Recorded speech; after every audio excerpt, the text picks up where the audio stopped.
Jon, Čau. čau, pastāsti atkal kaut ko foršu par grīdlīstēm. Par grīdlīstēm. Nu, te iepriekšējo reizi teicu par šīm citā video pastāstīšu. Tātad, kas mums ir? Mums ir tādas te HDF grīdlīstes. HDFs, tas ir kaut kas ļoti līdzīgs kā MDFs, viņš ir izturīgāks. Kā?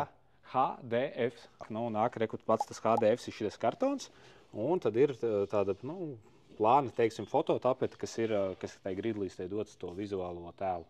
Šādas līstes, redziet, nav nekāda papildus stiprinājuma vietas, viņas ir tikai paredzētas uz līmes montāžu līmēt. Dažādas krāsas viņām arī, kā redzi, kas ienāk prātā, ja?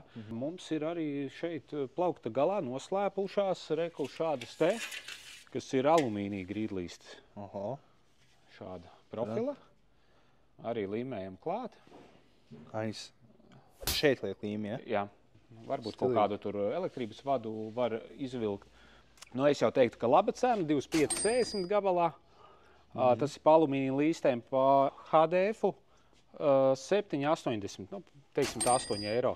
Ir vecā partija pa 4,80, 4,40. Bet tas bija šāds te, kas mums nāca ar stiprinājumu speciālu, bet stiprinājumu mums vairāk nav pieejami. Tātad šos arī var tikai līmēt klāt. Stūrus piegriežam leņķī, kaut kā tā.